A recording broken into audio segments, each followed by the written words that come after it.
Thank you. When I was little, since my mother was always at work at the emergency room, I was essentially raised by my maternal grandparents. They were Soviet people living in post-Soviet times, old, wise, and as a result unemployed. They had lots of time on their hands, and they had the opportunity to turn their heads and hearts towards Islam. And they tried to imprint on me the teachings of Islam by making me observe Muslim customs along with them. I still remember with the reverence that I felt when we were performing our daily prayers. And after they have passed away, this sense of discipline that Islam has instilled in me stayed with me as a pleasant reminder of them. And for a long time afterwards, even though I had to abandon observing Muslim customs, dutiful service towards a bigger goal was my truth by which I lived. Until one day, a friend of mine has invited me to a Protestant church service that was dedicated to the celebration of the Easter. He said that we'll have a nice palau after this service and that a person that I was interested in would also come. I was offered food, company, and the salvation of my soul. And I thought, why the hell not? I have a free Sunday. Even if I get only one thing out of three, I will still make my day. So I have arrived at the church, and I met my friend, and he said, come on, I've set a seat for us, and beckoned me inside. It was all very peaceful and idyllic. Little children, well-behaved children, running around without their parents yelling at them. People having pleasant conversations, smiling at each other. And then I have noticed that my friend has set seats for us by placing his cell phones on top of the seats. And I thought, this is interesting. I couldn't be the only newcomer here around because there were a lot of people around. And he still trusts this place enough to leave his cell phones unsupervised.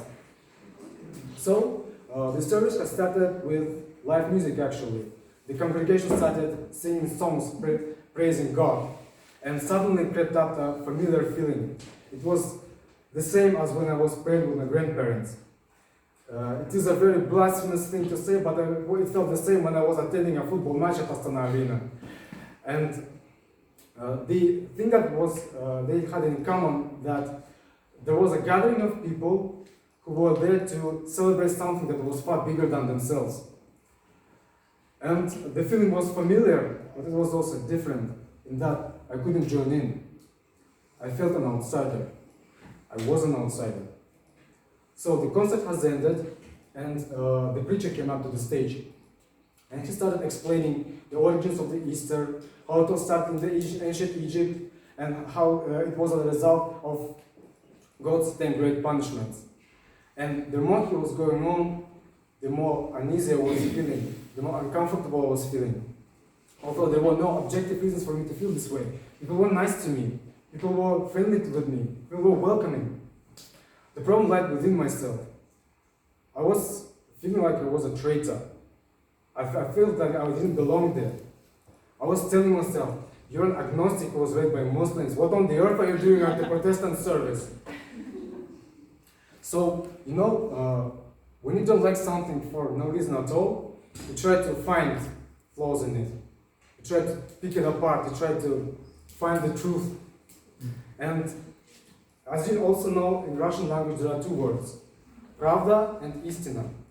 The former one means earthly truth, casual truth, regular truth, but the other one has a more sacred meaning.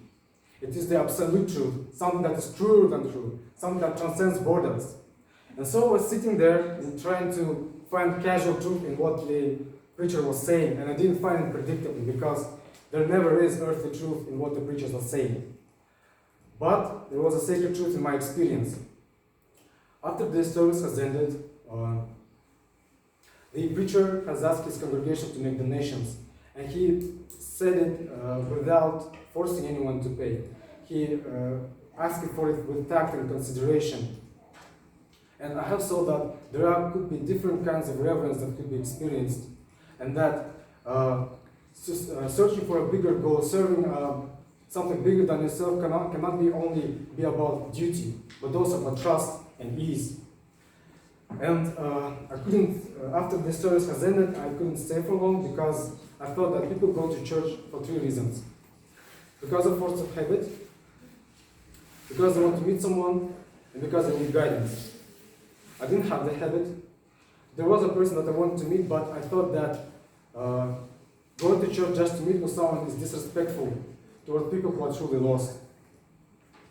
So, in the end, I wasn't converted into Protestant faith, but I have reinforced my own. And if I ever lose my way in the future, I know where to look for. German philosopher Lessing has said that seeking the truth is more precious than its possession. Organized religion has endured thousands of years as a social institution because it offers something bigger than the humanity for us to celebrate.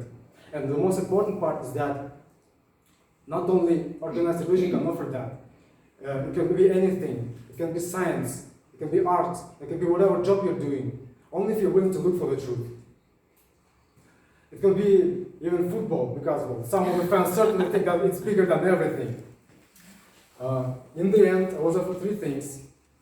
I didn't stay for the palau. In the end, the girl didn't come, but I felt that I have advanced in my searches a bit. The day was made. Thank you.